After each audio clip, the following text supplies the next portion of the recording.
technologies, new emission norms. Let's talk about new entrants into the market. How do you advise our viewers about standing out when it comes to competition, because it's going to become increasingly more competitive?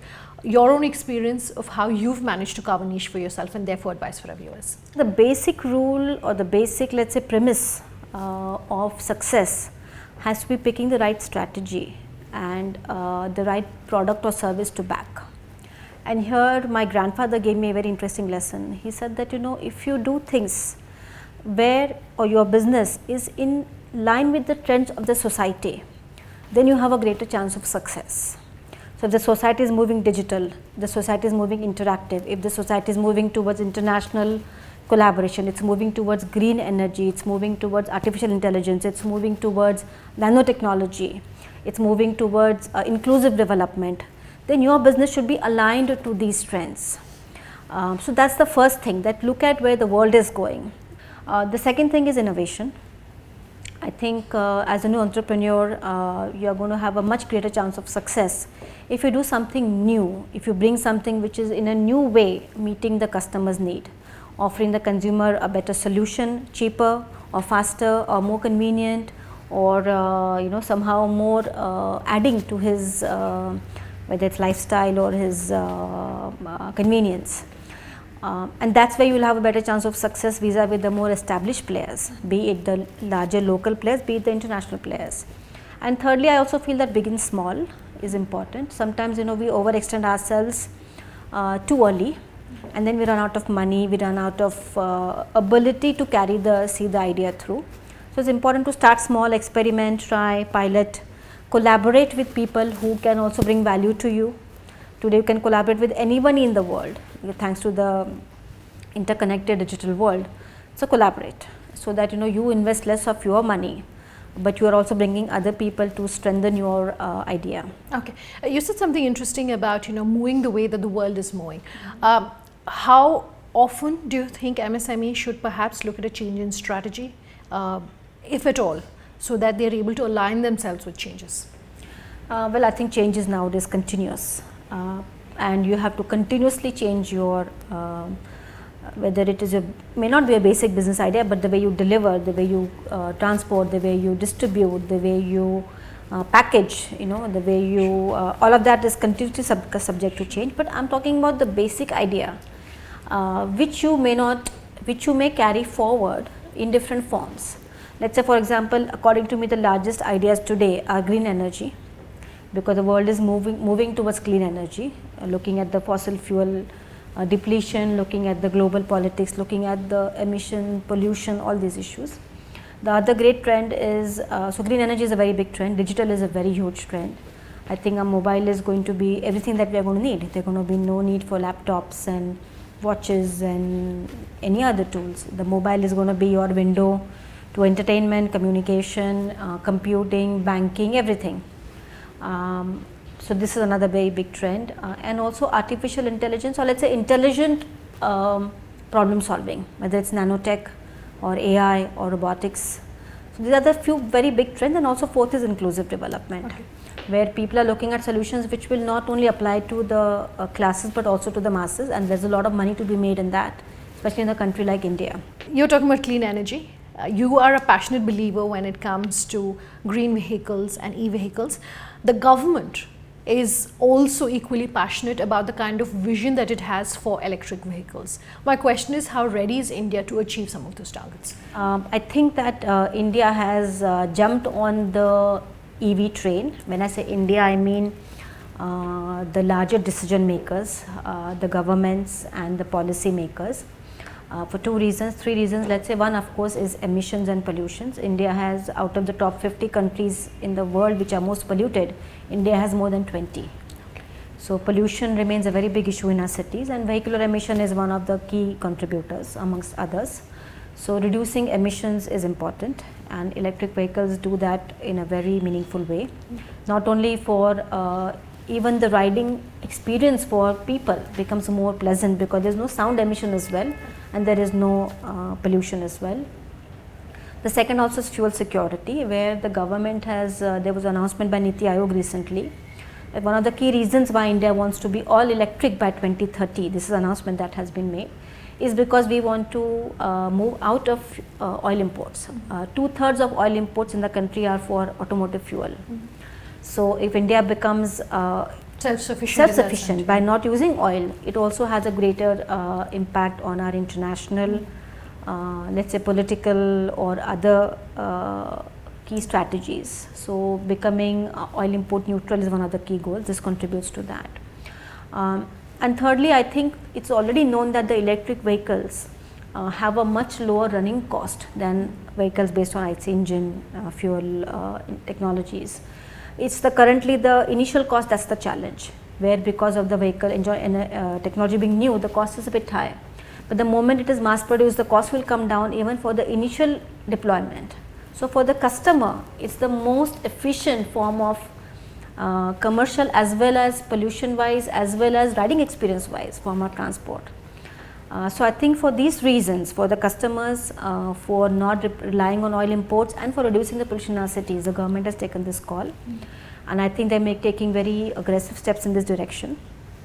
And I think it will make a very big difference because, as I said before, mass production is the key. So you're saying that even we're waiting to see production really sort of catching up. How about government regulation? Has that kept pace with the kind of changes the industry wants to see? I think yes. I think the Indian government has been promoting electric vehicles last 5 years. The trend has begun. Of course, a lot more can always be done, but I think they are pushing it. And I think that maybe the first 2-3 years there was less conviction in the minds of the manufacturers also that this will be sustained. It's like some new support has come, whether it will remain or whether it's just a passing phase. But now I think people are convinced that internationally as well as within India, the EV penetration is a priority, and therefore the manufacturers will also make investments, which is very important. They'll invest into technology, they'll invest into creating new scale for this technology, and it will have an all-round impact. That's where the government support comes in handy. When the market is small, the government needs to back it up. Let's take a quick break. On that note, much more on the other side. Just stay tuned.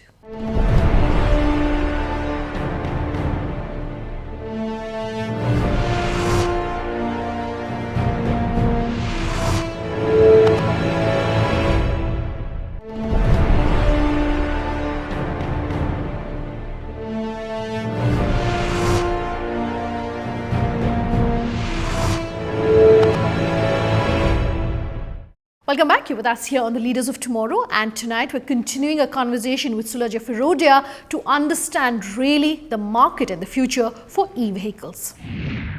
Do you recommend that MSMEs start looking at this space? Do you think they will be in a position to be able to make a viable difference? Or for those MSMEs who are keen to enter this space, would you suggest they perhaps collaborate with a larger peer?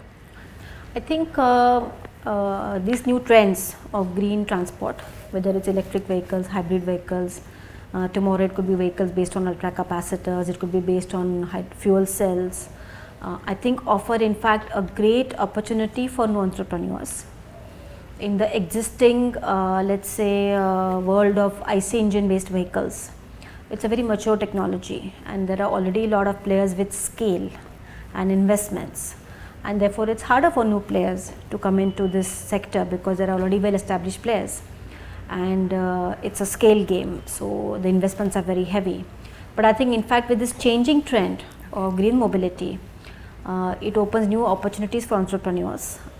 Vehicles will be now more about electronics than mechanicals. Lightweighting becomes very critical. An electric vehicle which is lower in weight will give you higher range. So use of different materials, whether it's plastics, composites, combining metals with composites and plastics to lightweight the vehicle. Sure. Use of all kinds of different motors to again offer the best efficiency on the powertrain. All kinds of electronics to have a better efficiency and a better let's say performance, and connectivity between the vehicle and the customer.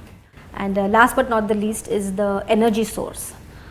Electric vehicles use chemical energy as a basic source, which is then converted and then transferred to the powertrain. In the normal IC engine, internal combustion engine, it is the engine which takes the petrol and through combustion creates energy. So your engine technology is very critical, because that's what decides the performance of the vehicle. In an electrical vehicle, you have a motor which drives the wheel. You have a controller which controls the communication between battery, let's say, as an energy source, and the electric motor. So there are fewer aggregates, and the critical input to all of this is the energy. So today people are working on lead acid batteries, which is fast becoming extinct because it's very heavy in weight and very low, higher in density. It's getting replaced by lithium ion batteries, within which also there are many chemistries which are under research, and there's a lot of innovation going on. But in the long run, there could be many other sources of energy which will feed into this electric motor, which could be very much more efficient, which could be green. Like as I mentioned, ultra capacitors, you could have hydrogen fuel cell based technology, and many others. So this area of energy for electric vehicles is going to be a very big area for innovation. Okay. So I think for the new entrepreneurs, battery, or what is called RESS, which is renewable energy source for electric vehicles, innovation in the area of electronics to improve the connectivity between the driver and the passenger, the performance of the electric powertrain, and of course the basic motor technology are the very, and lightweighting and designing and styling. These are all the new areas that are coming in, and I think when a new technology comes, you have always new entrepreneurs who become successful overnight. If you look at, for example, internet, you look at software, there was no Infosys and all these people came overnight and became very big and successful. So look at internet, e-commerce companies have become multi-billion-dollar valuation companies.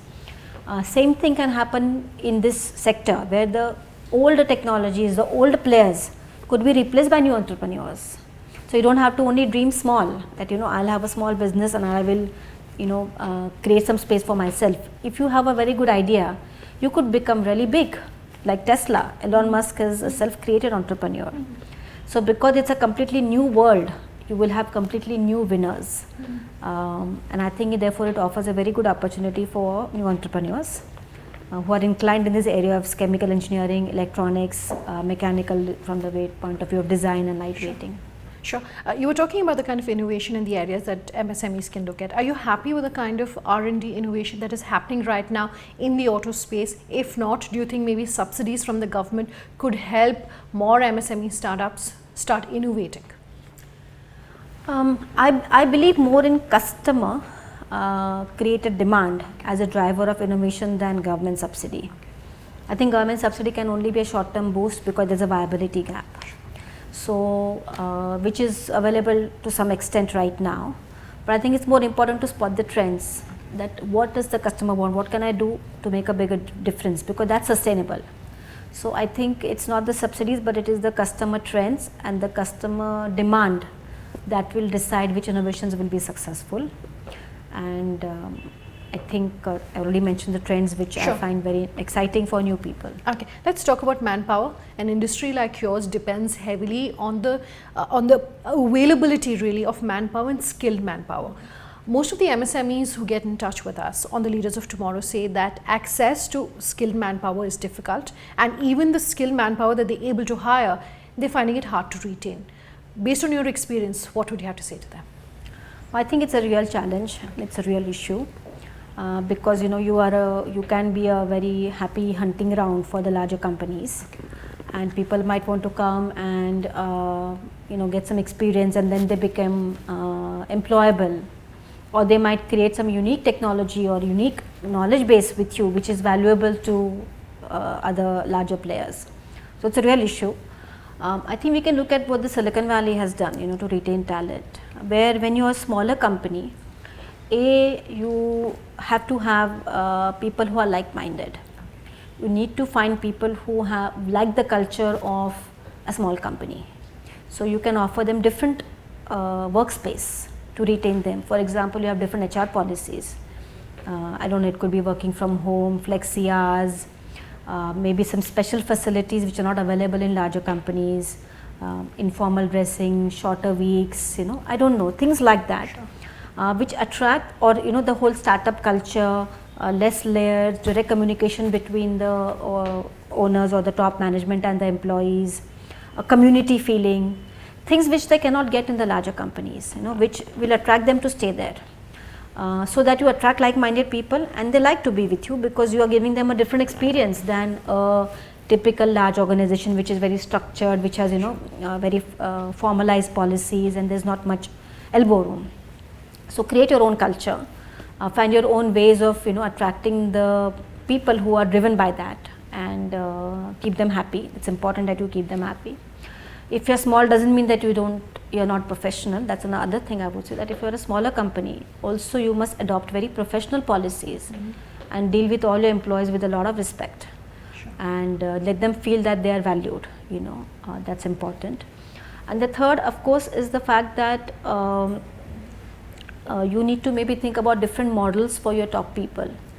Again, going back to Silicon Valley, you have ownership models, it could be stock options, it could be profit sharing, it could be very high level of incentivization, again things which also financially are attractive them and it's keeping them with you. Maybe give them a longer term profit sharing plan or equity plan, which again the big companies will not offer them. Bigger titles, better offices, things like that which you can give, which other companies cannot give. And in order to again protect yourself, maybe you can look at having very clear cut hiring policy, what do you call, separation policies. Wherever you think the technology is critical, sign an agreement with the non-compete with the employee.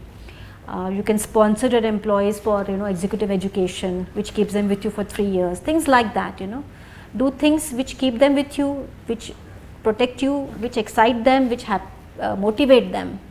A combination of all this, and look for younger people who will come, who will bring new ideas. So you're not relying only on a few people. Okay. You are the third generation of a business family who is now actively running the company and involved with the company. Was that a boon or a challenge for you when you started working? I think having the legacy of the family was, was a privilege for me. More than anything else, our family enjoys a very high reputation in the I would say in the country. Not only in the world of business, but we are seen as a Gandhian family, as a family which does good for the society. We are seen as a family which is a clean family with good business, ethical business practices, and Kinetic as a very strong brand that every customer knows, because automobiles are moving on the roads. So everybody has either owned or seen a Kinetic. So this kind of legacy, which is of a brand, business values and a successful track record of achievement, I think is much more than I could have even asked for. And I think that it's something that I've tried to always take as a responsibility that I need to carry forward and ensure that it furthers itself. I also want to say that my parents, my grandfather, my father, my mother, my grandmother also gave a very completely equal treatment to the daughters as their son. So we never felt that we somehow had less opportunity. We were given the same exposure, same opportunity. So that's also on a softer side. It's not just about having the business legacy, but having a very supportive family. Sure. So for me, it's been a boon, and I think also having the entrepreneurship in my blood. I really love what I do. I look forward to coming to work. As I told you that sometimes I can't sleep because I'm so excited. So I think I can just thank my genes for all of this. So on that note, let's end this interview by asking you what your outlook is looking like for the next, say, 2 to 3 years. Well, I'm very excited about life in general and business in particular for the next 2 to 3 years for sure, but even a longer period. I think, as I said, we are into automobiles and we are also into automotive systems. So that means a lot of components. We make engines, transmissions, motors, electronics within our group companies. So I think now we're looking at a very high EV focused strategy for the overall group, where we will be making electric vehicles, where our group companies will also invest in this technology, related technology of their area, could be mechanical, electrical, electronic, to invest in EV technology, not only for us, but for the market. So they may make a motor for us, but then idea is to learn motor technology and become a provider of this for the other companies in India, abroad as well. So there's a new technology coming into group which I think is very exciting, and I think our focus will remain automotive. I think that's what we do well, but we'll build into new areas, get new technologies, we build the brand further. And I think in terms of life as well, I think that 40s is, the beginning of 40s is particularly challenging, I feel. Because suddenly, you feel different. I felt different for the first few years, but now I've settled into it. And now my son will go abroad for his undergraduate. So I once again feel that, it's a new phase of life also I'm entering, and a new second inning of my career as well. So I think I'm really looking forward to the next 5 years. Wish you all the very best for that, Thank you. Sullaja. Thank you so much. Thanks. That wraps up this episode of the Leaders of Tomorrow. If you have anything that you want to say to us or you want to get in touch with us, do write in at leadersoftomorrowtimesgroup.com. You can tweet at us at LOT on Twitter or at Sunanda_J. That is my personal Twitter handle, and you can get in touch there. You can also reach us on our Facebook page, Leaders of Tomorrow on ET Now, or you can call us on that number you see on your screen. We promise to have all your questions answered. Thanks for watching. Have a good night.